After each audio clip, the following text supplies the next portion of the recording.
ولسمشر غني د عبدالله ترهرات کړه او یو ځل بیا یې رخصت کړ، خو عبدالله کوم فرمایشات لرل او ولسمشر غني ولې ونه منل؟ ګرانو لیدونکو السلام علیکم. پخواني اجرا رئیس او د ولسمشرۍ ټاکنو نومان عبدالله خپله طرحه د درېیم ګړي په لاس ولسمشر غني ته لیږلې وه، خو ولسمشر غني د عبدالله دا طرحه هم رد کړې ده. خو عبدالله او د هغه ډلې څه غوښتي وو چې ولسمشر غني ونه منل. دوی په خپلې نوې طرحه کې د اجرایي صدارت غوښتنه کړې او همداراز د افغانستان د سیاسي مشرانو په حضور کې د دولت د عالي شورا جوړولو غوښتنه هم کړې او همداراز یې ویلي چې د سولې پروسې ټول صلاحیتونه دې هم اجرایي صدارت ته ورکړل شي.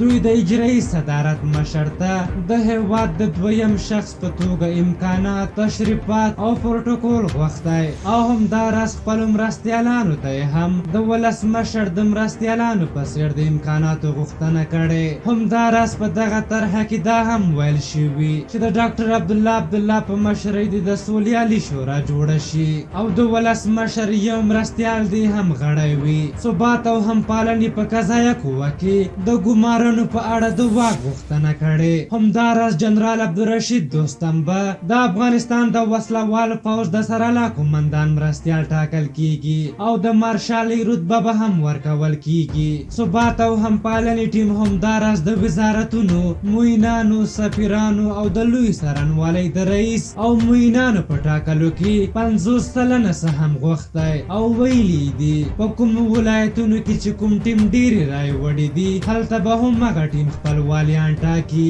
په هر حال د عبدالله طرحې ته په کتو دا طرحه د سیاسي جنجال د حل لپاره نه ښکاري بلکې سیاسي دوکانداري شروع کړې او دغه طرحه داسې معنا لري چې د ولسمشر نوم نه غواړم، نور ټول صلاحیتونه یې غواړم او په دغه طرحه کې ځان ته له دولت ساز ډېر واک غوښتی. اوس خو ولسمشر غني ښه شوه دا غوښتنه رد او عبدالله ته یې منډه ورکړې او ویلي دي چې له اساسي قانون سره په ټکر کې غوښتنې د هېڅ چا نه منو. په هر حال تاسو د عبدالله د طرحې او د ولسمشر غني د دریځ په هکله څه نظر لرئ؟ خپل نظرونه م راته په کومنټ کې ولیکئ. که زموږ ویډیو مو خوښه شوې وي ضروري لایک کړئ. تر بلې ویډیو مو په لیو بخښونکي خدای سپارم. د الله په امان.